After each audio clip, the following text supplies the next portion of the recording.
En el día de la fecha se procederá a completar la última instancia de incorporación formal a la Academia Sanmartiniana como miembro de número del señor Roberto Elizalde, que se efectivizará por medio de su conferencia magistral sobre el tema San Martín en Bélgica.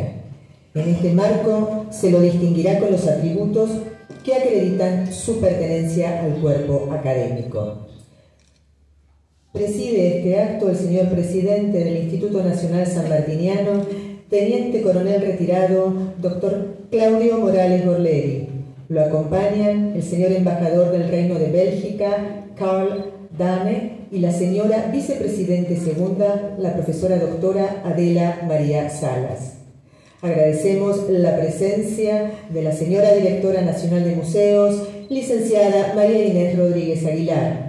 Por la Cancillería Argentina, a su excelencia, la señora embajadora doctora Bettina Pascuali de Fonseca, acompañada por el señor ministro Alberto Trueba y el señor Aldo Javier López. A su excelencia, la señora embajadora de la República del Paraguay, Elena Felip Salazar. A su excelencia, la señora embajadora de Croacia, Duška Paravić. A su excelencia, el señor embajador de Eslovaquia, Ratislav Hindiki. A su excelencia, el señor ex embajador de Irlanda, don Justin Harman. Al señor canciller emérito de la Academia Pontificia de Ciencias, monseñor Marcelo Sánchez Orondo. Al señor presidente del Fondo Nacional de las Artes, licenciado Tulio Andreusi Guzmán. A la señora secretaria de la Academia Nacional de la Historia, licenciada Susana Frías. A la señora diputada nacional, Yolanda Vega. A la señora vicepresidente del Instituto Nacional Browniano, María Cristina Brown de Racedo. Al señor director de la Escuela Nacional de Museología, Eduardo Tenconi Colonna. Al señor presidente del Instituto de Historia Militar, general de brigada retirado, Héctor Gustavo Giacosa. A la señora secretaria de la Asociación Damas Patricias, Remedio de Escalada de San Martín, María Laura Uvalles. Al señor rector de la Universidad de Concepción del Uruguay, doctor Héctor Sauret.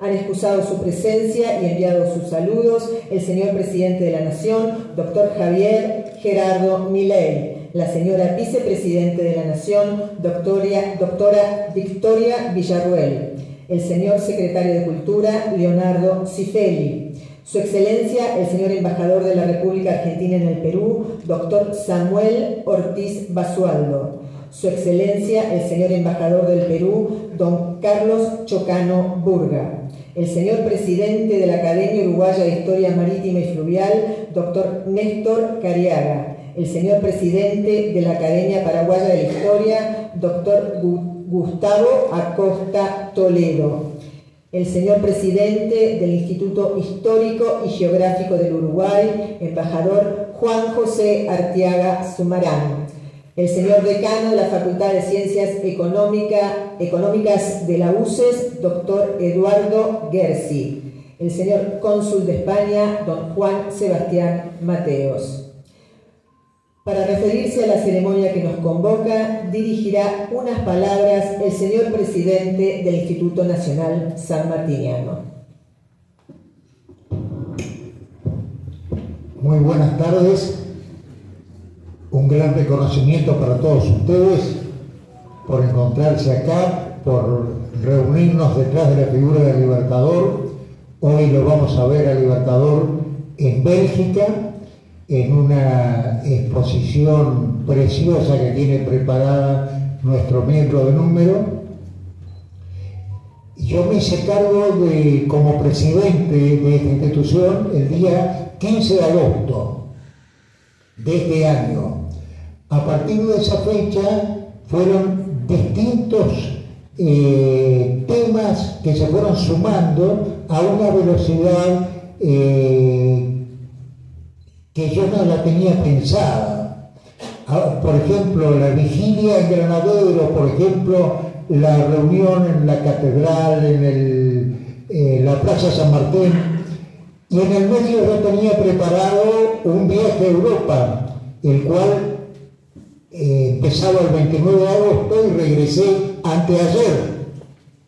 Entonces lo que tenía que hacer era una reunión urgente, una asamblea extraordinaria para elegir autoridades por mi ausencia, el vicepresidente primero, vicepresidente segundo, y de ahí pude viajar tranquilo con lo que estaba sucediendo en este instituto. La primera vez que voy a presidir una reunión pública como la de hoy es hoy. La que presidí fue la primera asamblea extraordinaria que hice mención recién, y ahí di las bases sobre qué es lo que pensamos hacer en el instituto durante nuestra gestión. Se va a basar en la educación, fundamentalmente en la educación. Hay que llevarlo a San Martín al aula, hay que llevarlo a San Martín a las universidades, a los estudios terciarios, al secundario, a todo el sistema educativo. Hay cátedras filosóficas en distintas universidades que son transversales, no solo en nuestro país, en el mundo. Pretende tener una cátedra transversal sanmartiniana, para lo cual ya estamos en contacto con el CIN, gracias a uno de nuestros miembros del número, y estamos en contacto también próximamente, o la semana próxima o la otra, con el secretario de Educación de la Nación. Esa es nuestra idea y en eso estamos embarcados, en la educación, llevar a San Martín absolutamente a todos lados, pero desde un punto de vista, de la cultura de lo que hay que hacer, la cultura del proyecto en contra de la cultura de la improvisación. Ese fue mi primer lema, lo que se me ocurre que toda la vida lo he pensado así. Lo estamos estudiando en San Martín desde distintos puntos, lo estamos atomizando el estudio de San Martín. Estudiamos cuando nació Yapeyú, estudiamos cómo cruzó los Andes, se le enseña lo que ha pasado en el Perú, pero toda la idea en conjunto de San Martín, en el plan de San Martín, no lo vemos, lo estamos perdiendo de vista, que es en contra de la improvisación, que es el mal que aflige a los argentinos, el mal que nos aflige desde hace muchos años, la improvisación. San Martín es el ejemplo en contra de la improvisación, es el ejemplo de la cultura del proyecto en contra de la cultura de la improvisación. Ese es el San Martín que queremos ver, que queremos mostrar, no ese atomizado por partes, sino el que calculó de la nada hacer un ejército, cruzar las alturas más importantes del globo, ir y dar batalla, dos batallas importantísimas, en una de ellas como Epaminondas o como Federico el Grande en Maipú, en un ataque en orden oblicuo, y luego irse hacia el Pacífico, sin embarcaciones, sin marinos, y hacerlo, y lo hizo, no improvisaba, lo hizo. Y se embarcaron 4.000 hombres para ir a enfrentar a 20.000 que había desparramados en todo el territorio de Lima, en todo el territorio del Perú. Así se hicieron a la mar contra viento y marea, pero a sabiendas, conociendo, coordinando los pasos de la cordillera, conociendo el mar, que del Pacífico no tiene nada, marchar en dos columnas con Arenales por la sierra, él por el mar. Es decir, absolutamente estudiado, coordinado, trabajado la cultura del proyecto, lo que nos está faltando a los argentinos, y es San Martín que nos la está enseñando. De ahí es la educación, de ahí es que el proyecto que tenemos en esta nueva comisión va a ser dedicarnos a la educación, a llevar a San Martín que nos siga enseñando.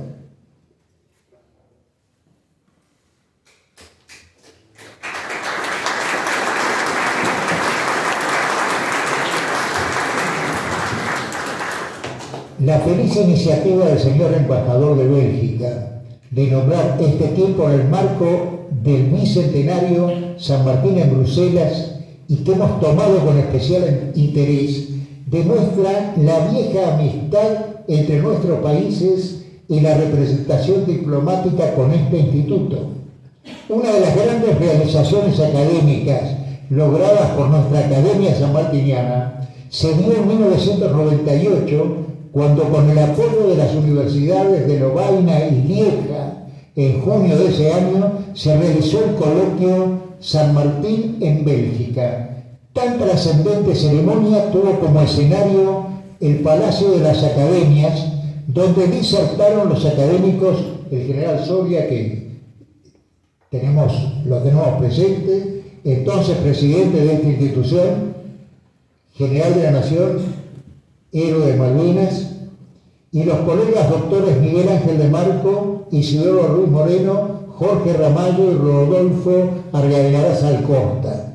Esperamos poder repetir pronto esa celebración y homenajear al Libertador ante la estatua ecuestre que se levanta en tan magnífica ciudad, Bruselas, su ciudad, embajador. En esta sesión dedicada a recordar la estadía de San Martín en Bélgica, la Academia Sanmartiniana se formaliza la incorporación pública del señor académico de número don Roberto Elizalde, que se desempeña como vicepresidente primero de esta institución.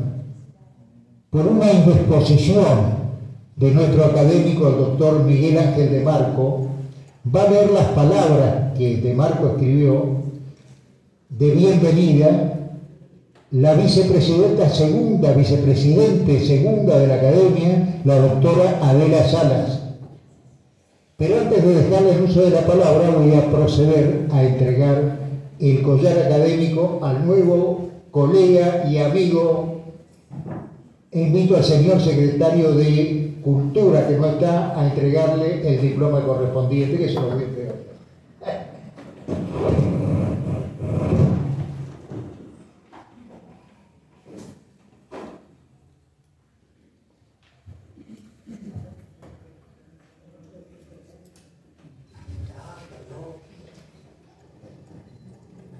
Invitamos entonces a la señora Directora Nacional de Museos, la licenciada María Inés Rodríguez Aguilar.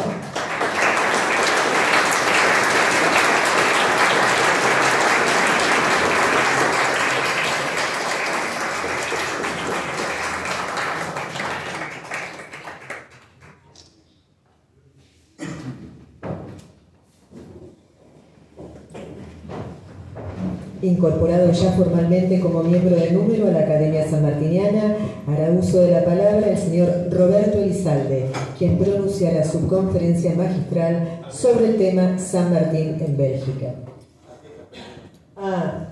Vamos a entonces la presentación de la señora vicepresidenta segunda, la profesora doctora Adela María Salas. Buenas tardes a todos. En primer lugar, quería decirles que estas palabras las escribió el doctor Miguel Ángel de Marco y son especiales para el nuevo miembro de número. Hace más de medio siglo, exactamente 52 años y 3 meses, al concluir la ceremonia en la que fui incorporado, dice de Marco, como miembro correspondiente en la provincia de Santa Fe por la Academia Nacional de la Historia, cuando apenas tenía 32 abriles, se acercó un joven elegantemente vestido, como se estilaba entonces, para ceremonias tan solemnes, quien me felicitó con la actitud sonriente y afectuosa que conserva. Supe la segunda vez que nos vimos que tenía 10 años menos que yo. Creo que es un poquito más, ¿no? Pero bueno. Por lo cual, resultaba natural que nos tuteáramos. Tratamiento casi prohibido cuando las diferencias de edad eran algo mayores, si no mediaba lazos de amistad o parentesco. A partir de aquel nuevo encuentro mantuvimos una sólida amistad basada en el intercambio de conocimientos y de datos, y en la humana y a veces humorística comprensión de ciertos hechos del ayer. Expresado este recuerdo entrañable de la juventud, los presentes comprenderán con qué satisfacción y alegría acepté la misión de darle la bienvenida formal a esta casa, en la que se desempeña ya con altas responsabilidades desde que fue elegido académico. Como dispone la tradición, voy a referirme a la prolongada y fructífera labor de nuestro miembro de número, que abarca diferentes temáticas, siempre desarrolladas con rigor histórico, prosa elegante y, permítaseme el calificativo, divertida, pues la historia no es un coto solo reservado a los debates eruditos. Dueño de una envidiable memoria y de una magnífica biblioteca, además de gran cantidad de documentos originales y copiados desde la adolescencia, Roberto Elizalde es autor de numerosos libros, enorme cantidad de artículos relacionados con diversos aspectos de la historia argentina, particularmente con la independencia y sus grandes actores, como el Libertador, y su gran amigo Porredón.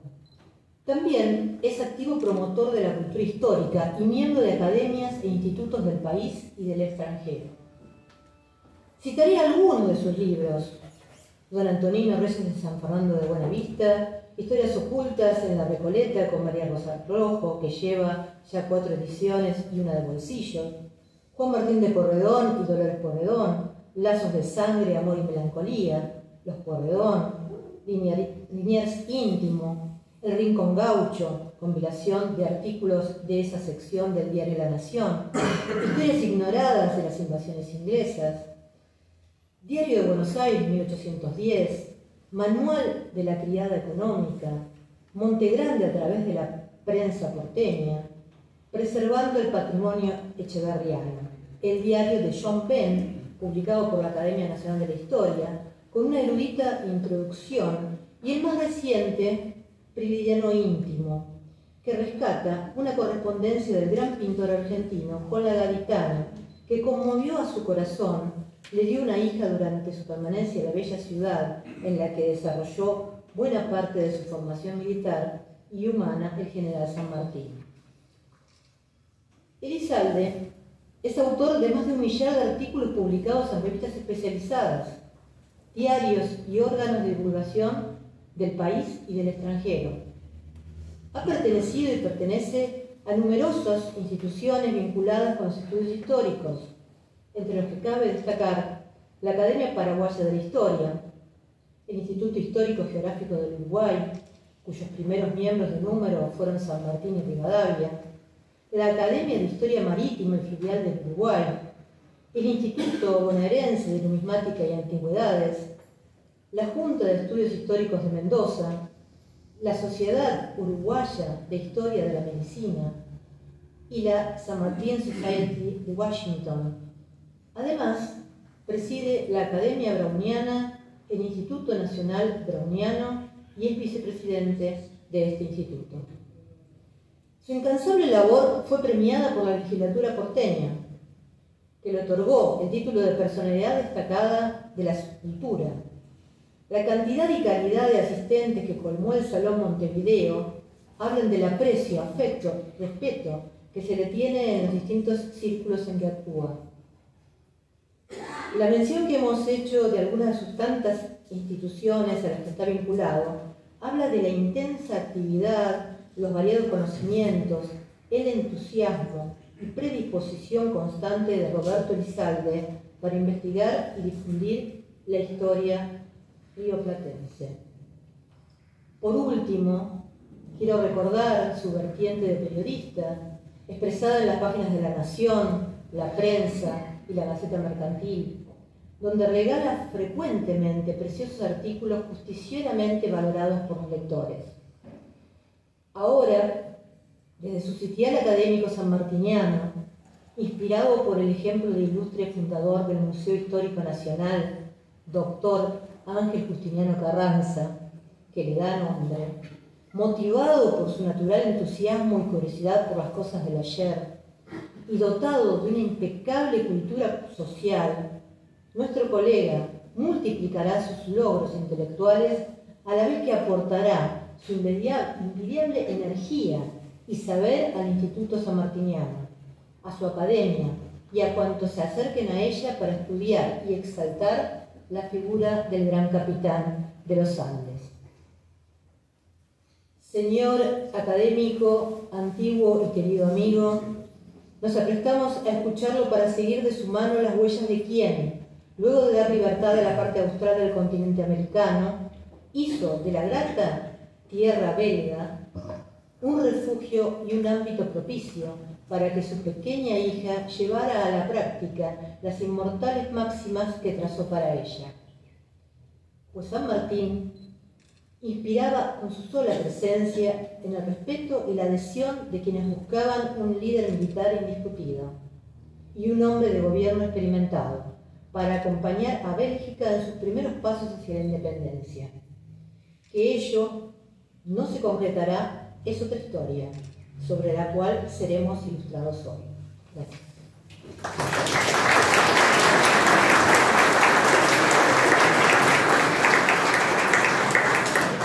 Ahora sí, ya formalmente como miembro de número hará uso de la palabra el señor Roberto Elizalde.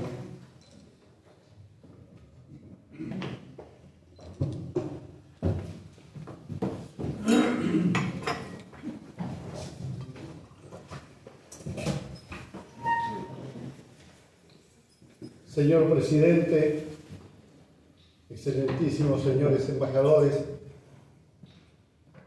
excelentísimo Monseñor, autoridades del Ejército, representantes de institutos y academias nacionales, amigos todos. Sean mis primeras palabras de gratitud a los señores académicos, algunos de ellos colegas por varios años en distintas instituciones y en medios vinculados al estudio de nuestro pasado, que han tenido la amabilidad de considerarme entre sus pares. Al señor presidente, flamante presidente realmente, esas palabras tan cálidas en esta sesión pública que preside por primera vez, fruto de una amistad de largos años, cuando los dos éramos autores de Planeta, como nos conocimos. Y cómo agradecer al doctor Miguel Ángel de Marco,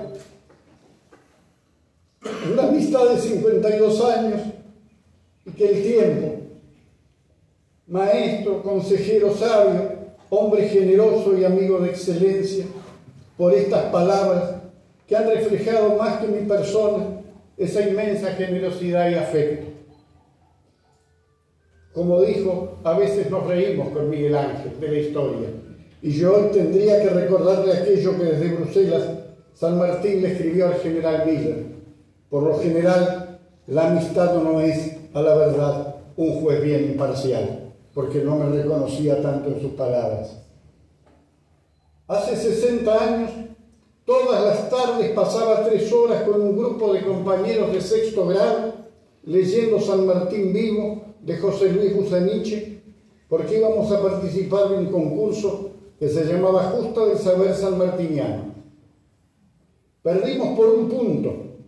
Lo que más lamentamos era el viaje a San Lorenzo. A los 12 años era una aventura. Nos hacíamos subiendo al techo y mirando desde la espadaña al río y un imaginario desembarco, con ese enemigo que avanzaba a paso redoblado y al viento desplegado su rojo pabellón. Después me enteré que no era rojo. Sin embargo, el segundo premio era una visita a obras sanitarias, donde nos ofrecían un suculento banquete con sándwich y gaseosas a discreción y una visita al Museo Histórico Nacional, donde me quedé admirado nuevamente, pero con un mayor conocimiento de lo que estaba viendo y de quién era San Martín.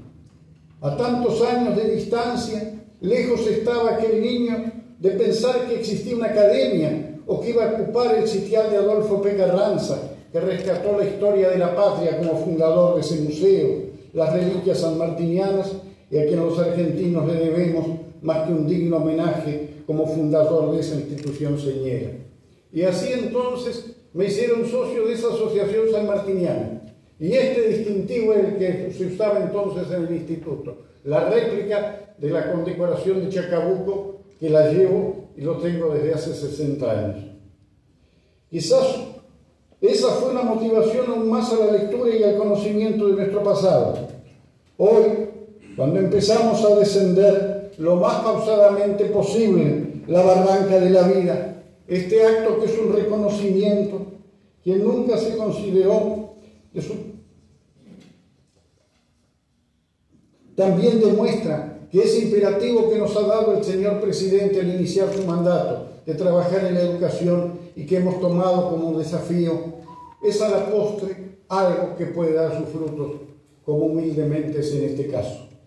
Gracias a ustedes que me acompañan de distintos lugares, a la familia reunida por la fuerza de la sangre, a los amigos cercanos en el afecto, a los colegas de tantos lugares e instituciones y a Alicia, que soporta con amor y, digamos, con patriótica dedicación y entereza todo estos trabajos. Con el embajador del Reino de Bélgica, Peter Madens, hablamos de proyectos para este bicentenario que se vislumbraba hace un lustro. La pandemia fue un freno para tan agradables conversaciones y su traslado al fin del triste flagelo lo dejó en espera. Con satisfacción su sucesor, el embajador Caldán, no solo prosiguió esos contactos, sino que la bandera de esta tierra está entre algunas de las que se vinculan con la vida del Libertador en este salón, sino que es un entusiasta sanmartiniano. Fue el autor de esta iniciativa y la frase en el marco del bicentenario que inauguramos hoy, y también el cincuentenario del año próximo del estatua ecuestre del Libertador en su ciudad. Gracias, Excelencia, por su franco y decidido apoyo, junto con las expresiones permanentes de una cordial amistad. Vamos al tema. Pedro Ugarteche Tizón, destacado historiador y diplomático peruano, en 1965, a poco de dejar la representación de su patria en Buenos Aires, pronunció una conferencia en nuestra Academia Nacional de la Historia sobre el tema San Martín en Bélgica, reino donde entre 1949 y 51 se había desempeñado como embajador. Fue Ugarteche quien comunicó a las autoridades del reino que el Perú había declarado 1950 como año del Libertador, lo que motivó que se uniera dicho país para los homenajes en Bruselas a iniciativa de Walter Loridal, director del Departamento Político del Ministerio de Asuntos Exteriores, y posterior invitación del entonces canciller Paul van Zeeland. Se necesitaba un retrato de San Martín para el acto central. Y uno de los pintores belgas más cotizados del momento, Jacques Maes, que había cobrado especial simpatía por San Martín durante su residencia en el Perú y cuya imagen le era familiar, con los datos que le dieron los peruanos y argentinos que participaban de este homenaje, fue quien lo confeccionó. Al finalizar estas ceremonias, el cuadro de grandes dimensiones le fue obsequiado a Ugarteche, quien nunca se consideró su propietario, sino un simple depositario. Y cuando las circunstancias le fueron propicias, lo donó al Ministerio de Relaciones Exteriores del Perú, donde hoy se encuentra en una de las salas más importantes. Varios historiadores hicieron diversas conjeturas sobre la fecha de la llegada de San Martín a Bruselas. Bonifacio del Carril lo presume a fines de 1824, entre noviembre y diciembre.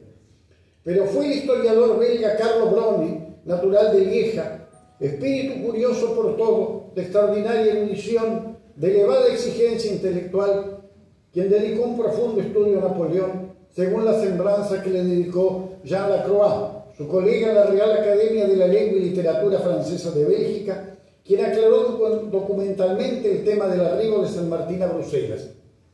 El 17 de agosto de 1850, Bron, en un artículo que evocaba el centenario de la muerte del Libertador, hizo conocer que el 15 de septiembre de 1824, el periódico local Matthew Landsberg anunció: el general San Martín había arribado ayer de Escocia, se alojaba en el hotel de la Cruz Blanca en la calle Foss.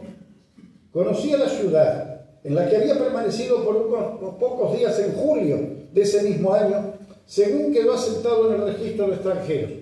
San Martín viajó desde Londres en el paquete a vapor Talbot con pasaporte británico y asentaron en su edad 44 años, 2 menos de lo que había cumplido. A continuación se registró su antiguo subordinado en el ejército, José Antonio Álvarez Condarco, que además era el padrino de bautismo de Mercedes.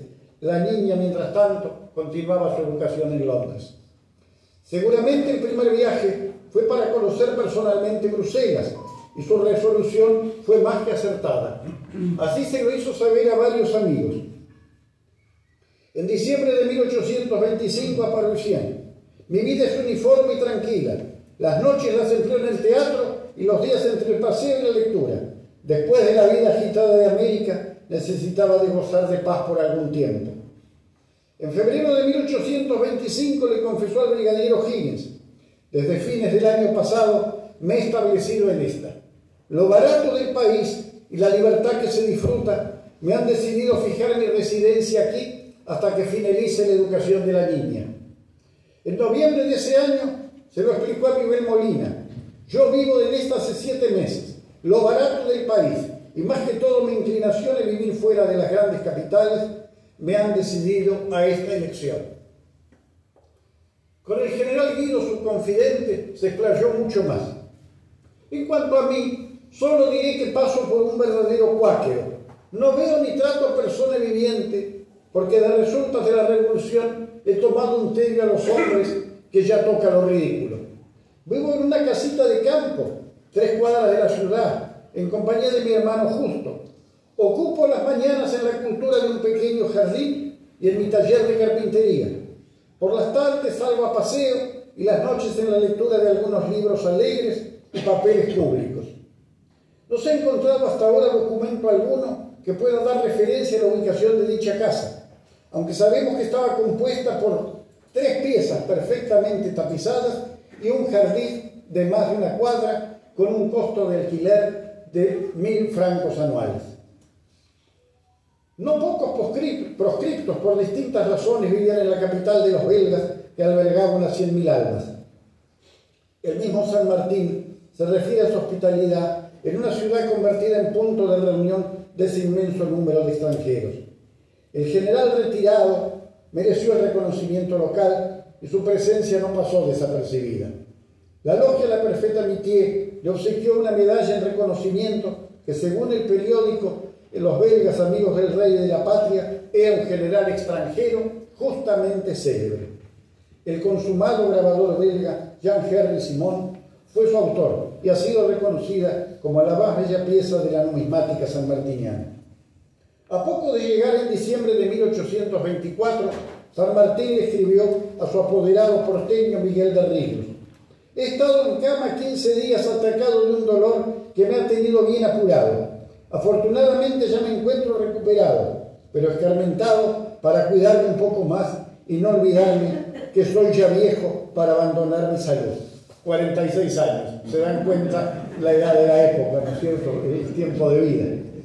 El general Miller en 1826 le escribió desde Londres y le indicó que cuando se viera desocupado se iba a dar una vuelta por Bruselas, propuesta a la que San Martín le respondió: con gusto tomo la palabra que me da usted. Para mí será una satisfacción el abrazarlo y mucho más si gusta venir a parar a mi casa, en donde encontrará un alojamiento militar y una independencia completa.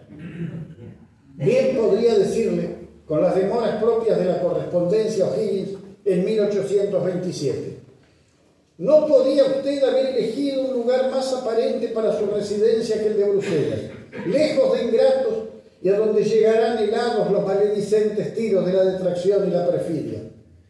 A la vez que después de esta metáfora climática, San Martín le respondió: es evidente que la rigidez del invierno con ese temperamento no podrá acomodarse siempre con mi naturaleza, acostumbrada a climas más templados, y que a medida del tiempo siga siendo más sensible esta verdad. Si San Martín tuvo una ocupación, más que una preocupación, fue la educación de su hija Mercedes a través de todos esos años, porque fue, para usar un término actual, un padre presente. La niña quedó estudiando en un internado en Londres, pero la visitaba con alguna frecuencia. Es un tema recurrente en toda la correspondencia de esos años. A Guido le manifestó: cada día me felicito más y más mi determinación de haberla conducido a Europa y arrancado del lado de doña Tomasa, su abuela.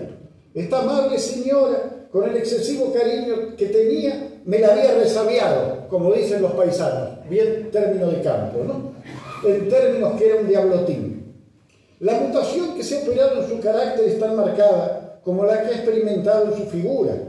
El inglés y el francés, y su adelanto en dibujo y música son sorprendentes.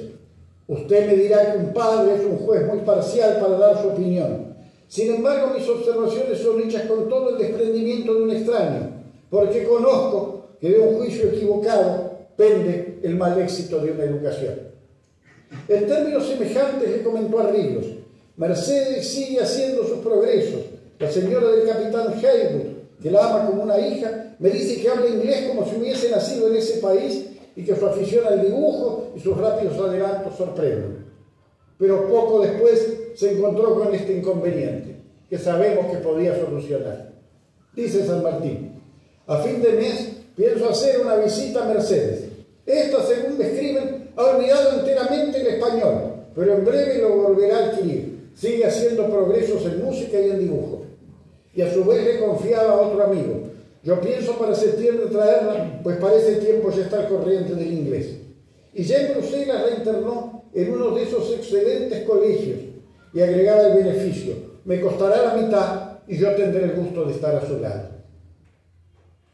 Poco después afirmaba: tengo en mi compañía a Mercedes.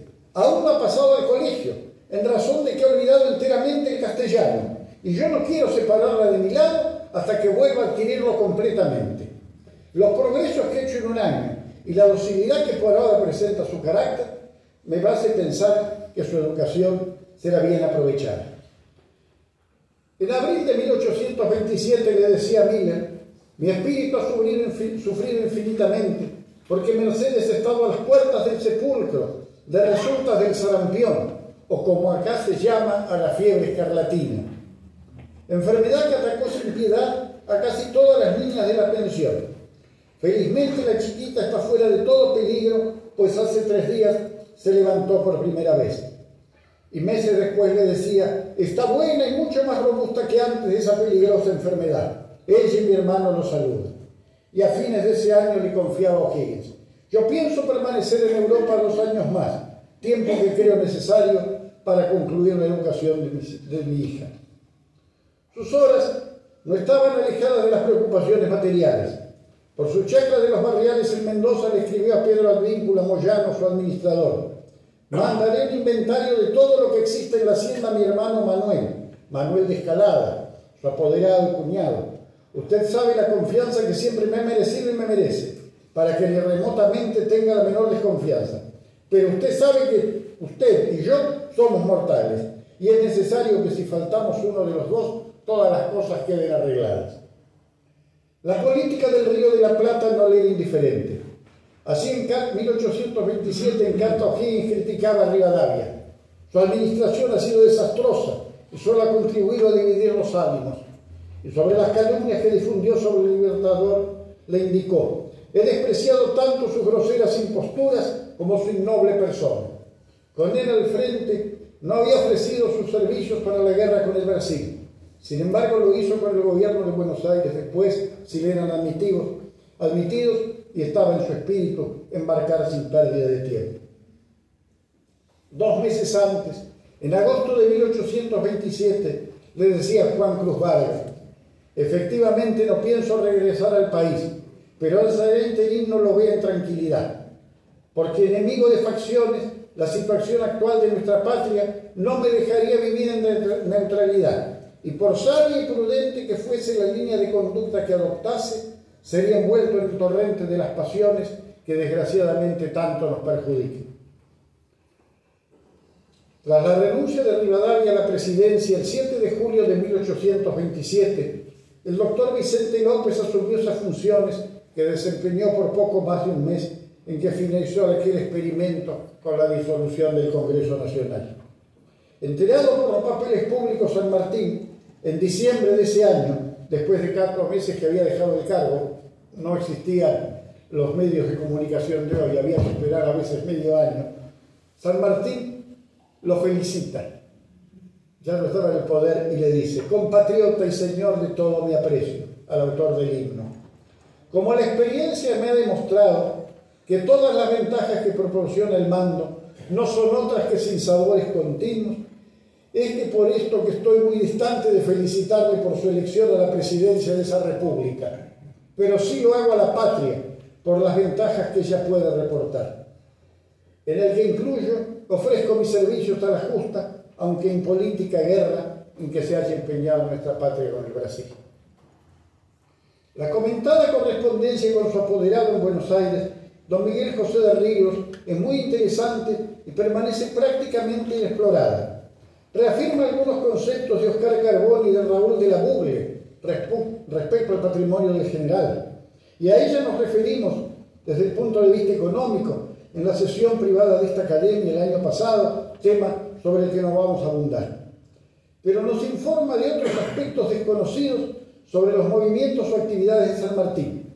En noviembre de 1824 le informa desde Bruselas: he visto maniobrar 70.000 prusianos en el campo de Innsbruck por espacio de 11 días.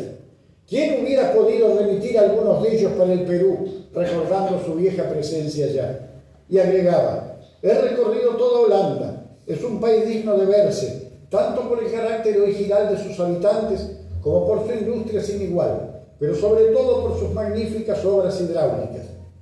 Sabemos que además había remitido por Mr. Lafitte un gran cajón de libros y grabados para que se embarcaran en la Bayonesa y 2 chimeneas que le había comprado como último adelanto a su cuñado Manuel de Escalada. San Martín, para desplazarse en Europa, había comprado una berlina y pensaba utilizarla en Buenos Aires cuando regresara, pero como había demorado tanto su retorno, decidió que Riglos la vendiera, por lo que le embarcó en el buque de Hope. También le encargó que idéntica conducta tomara con los libros modernos, no con los viejos ni las estampas, para comprar otros, lo que nos revela su permanente afición a la lectura y contar siempre junto con él una buena biblioteca. Su salud no era la mejor. Sufría fuertes dolores debidos al reumatismo, pero no dejaba de señalar estos episodios con humor, cuando le escurrió el general Miller: casa vieja son todas goteras. Esto es lo que pasa por mí.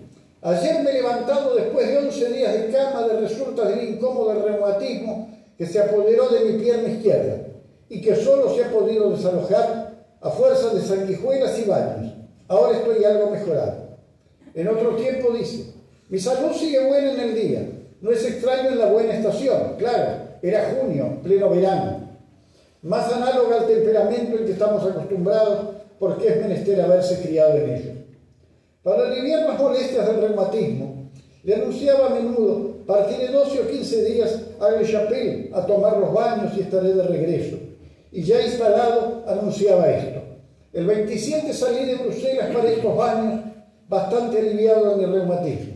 Más bien fuese el movimiento del carruaje o lo húmedo del día, a mi llegada a Lieja el 28 me encontré en un estado de prostración tal que me fue imposible seguir mi marcha hasta el 11 del corriente, sufriendo lo que es indecible, especialmente del brazo derecho, que se me había hinchado monstruosamente. El 6 comencé a tomar los baños y, a pesar de la estación, que no me ha ayudado por lo fría y húmeda, me encuentro ahora con un alivio extraordinario. Más minucioso en sus detalles, a su viejo ayudante, el general irlandés O'Brien, le decía: el estado de mi salud me obliga a partir, no puedo estar más que 2 días en su compañía porque necesito urgente esos baños. Y aclara los motivos: con el fin de traerme a casa a Mercedes, pues en este día se cierra la pensión en que se halla hasta el 1 de agosto, en que concluyen las vacaciones de verano. Cuando termine, regresaré por los baños, si es que la estación me lo permite, y justo también se halla en mi compañía. Cuando encontró que su correspondencia había sido pasto de la curiosidad de la policía prusiana y francesa, le consiguió a Miller que omitiera en los nombres el grado de general y ponga simplemente Mr. San Martin. Por 1828, a causa de la guerra con el Brasil, la falta o demora de sus sueldos, el Libertador empieza a sufrir una merma en sus ingresos. Porque, como se ha comprobado, San Martín tuvo crisis financieras, pero nunca fue un hombre pobre.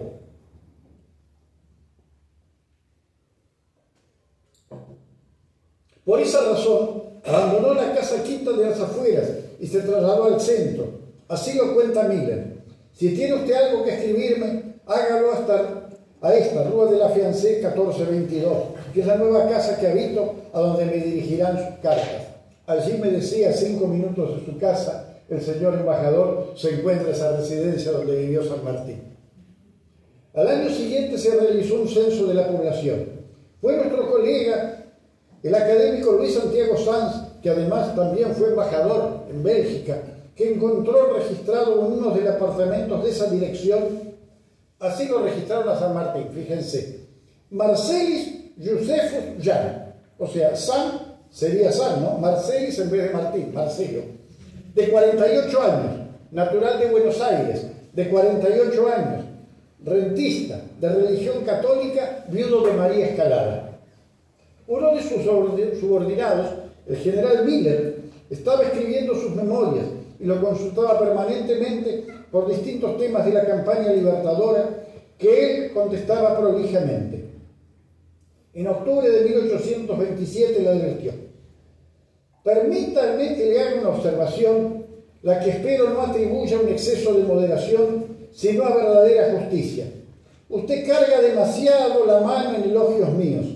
Esto dará a su obra un aire de parcialidad que rebajará su verdadero mérito. Conozco demasiado bien la honradez y la independencia de su carácter para atribuirse sus elogios por deferencia a mí, lo que revela la austera vida que llevaba. Intentó el autor San Martín conseguir un editor para la obra a Miller en Bruselas. Vio a los libreros a los que conocía, pero no tuvo éxito en la gestión, razón por la cual aclaró: dicen que todos en este país son miserables. En esa carta del 10 de octubre de 1828, el Libertador habla de su retrato, que estará concluido la semana entrante.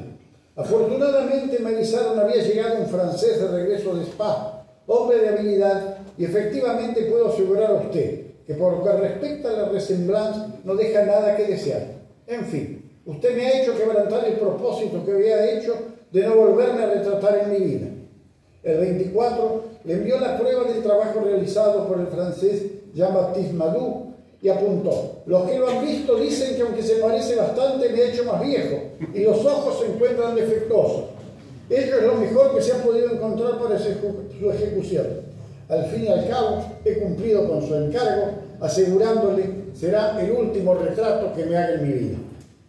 No fue el único retrato ni el último en esta etapa en Bruselas. El famoso cuadro que lo muestra envuelto en la bandera argentina, que algunos autores dicen que fue pintado por la maestra de dibujo de su hija y que ella también intervino en la confección, aunque Bonifacio del Carril opina que la mano de Madou estuvo en ese lienzo que es tan conocido. Otro retrato del pintor, atribuido al pintor François-Joseph Navès, uno de los más reconocidos de su tiempo, que culminó su carrera como director de la Academia de Bruselas, se exhibe en el Museo Histórico Nacional. Y dicho cuadro, una reproducción nos las entregó el señor embajador y se conserva en la presidencia de este instituto. San Martín era un hombre de buen humor.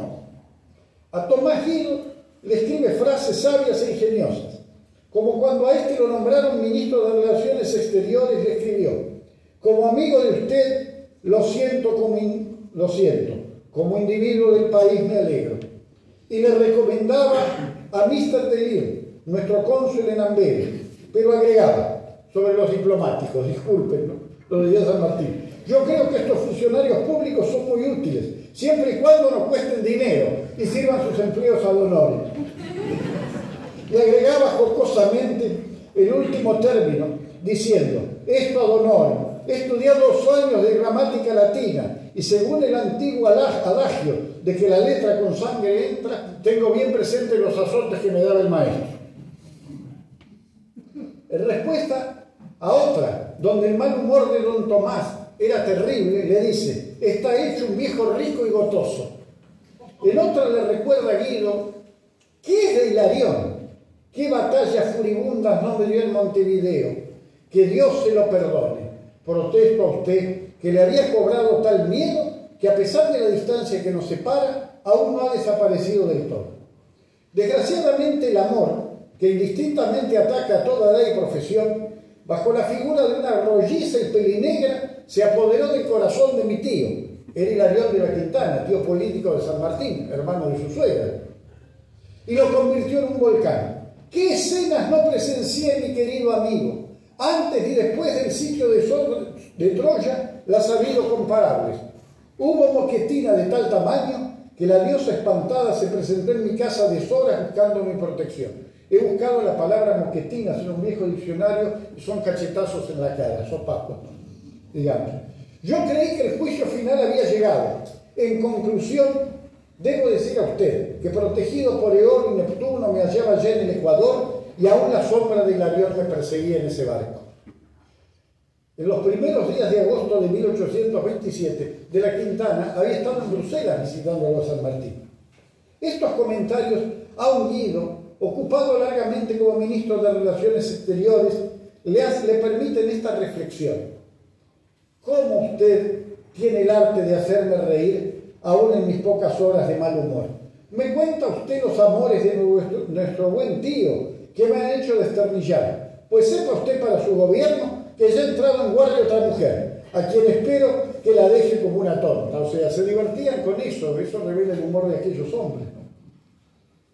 La Revue de París publicó un artículo titulado Los exiliados de Bruselas, donde pasa revista a los personajes que por distintas razones y lugares se acogían a la hospitalidad de esa ciudad. Su autor, Monsieur Baron, recuerda un día en que se encontraban reunidos el general Saldívar, que había figurado en las Cortes de España, Guillermo Pepe, el napolitano, y el libertador del Perú, José de San Martín. Era un baile. Tres figuras de aspecto dominante, sobre todo la de San Martín, formaban un violento contraste con el resto de los presentes. Saldívar y San Martín se habían conocido en España. El encuentro fue afectuoso y después estuvieron apoyados en el alféizar de la ventana toda la noche, hablando de sus batallas y de los éxitos obtenidos. La correspondencia variaba de los temas políticos al clima, como en febrero de 1830, en el horroroso invierno que se vivió en Bruselas. De memoria de vivientes no se ha conocido otro igual. Yo hace 3 meses que no salgo de mi habitación, en razón de mi herida, aquel vuelco del coche que de Falmouth lo llevaba a Londres a su regreso de Montevideo. Y en estas situaciones llegaba a apreciar lo que valen los consuelos que me ha proporcionado mi tierna hija. Esta se halla gozando de completa salud y el amable carácter que despliega me hace esperar con fundamento que ella será una buena esposa y una tierna madre. Y utiliza en esta carta aquel refrán: a perros flacos no le faltan pulgas. Para resguardar a Mercedes ante el temor a la violencia, algo que siempre lo aterró a San Martín por los movimientos independistas en Bruselas, le confiaba Vicente López. El mismo día que partí para París, fui con mi hija con el objeto de ponerla en un colegio. He regresado antes de ayer y me apresuro a aprovechar el paquete para enviarle una carta.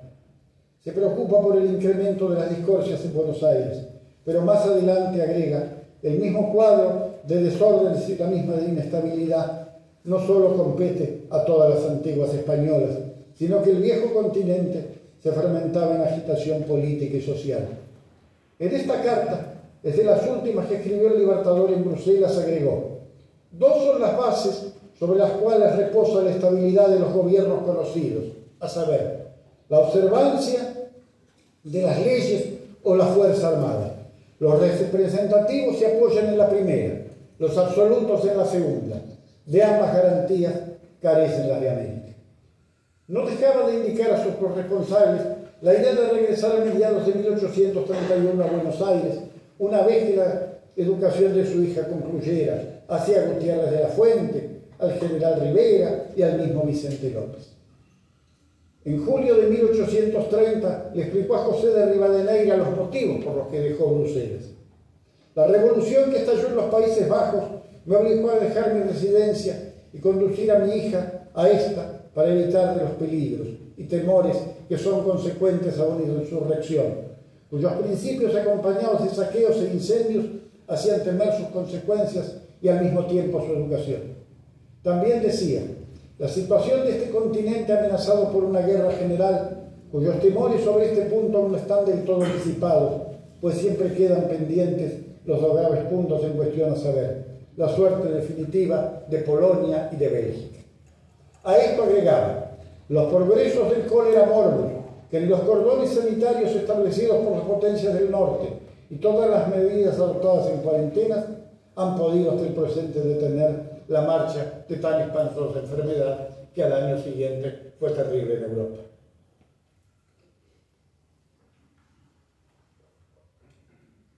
En aquellos días de San Martín en Bruselas, el joven diplomático chileno don José María de la Barra, que había sido alférez en Maipo, se apresuró en visitarlo. A iniciativa de don Pedro Palazuelos, cónsul de Chile en ese momento, organizan una visita a caballo al llano de Waterloo. San Martín aceptó la invitación y los ilustró sobre lo sucedido en el lugar. Cabalga el general con gallardía y es un consumado jinete. El cicerone no nos fue necesario, porque San Martín nos explicó la batalla de un modo tan claro y preciso, y al mismo tiempo pintoresco, que parecía que hubiera estudiado mucho las campañas de Napoleón, pero en el mismo terreno. Nos dimos cuenta perfecta del primer ataque y victoria de Napoleón, y enseguida el cambio completo en el plan por la aparición de Blucher.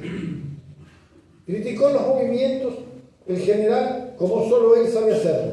Era hermoso oír a San Martín explicando sobre el terreno a Napoleón. Regresamos al galope, era una hermosa tarde de verano, con San Martín erguido y silencioso a la cabeza. Parecía que el recuerdo de sus victorias embargaba por completo la mente del expatriado. La última carta de San Martín desde Bruselas es del 11 de diciembre de 1830 a Guido. Allí desliza este comentario de increíble actualidad. Nuestro país necesita de hombres no solo conciliables, sino que obren sin pasiones ni espíritu de partido. Usted me dirá que es bien difícil formar una administración que toda ella parta de este principio, mas si no hay uniformidad absoluta. Es suficiente que una parte contenga los arrebatos de la otra. He leído no sé en dónde, y acá vemos la picardía de San Martín y los ejemplos, he leído no sé en dónde, que los mejores matrimonios son los que se componen de carácter encontrados. Es decir, que si el marido es violento, el de la mujer es dulce y prudente. Este suaviza el de aquel y tempera sus violencias. Por el contrario, si alguien fuese arrebatados, solo se lo llevaría pateta en un momento. Y agrega esta referencia. Hace 6 días que regresé a esta con el objeto de recoger algunas ropas y objetos que había dejado. Este país se halla aún sin constituir, pero hay esperanza de que en breve se constituya un Estado independiente.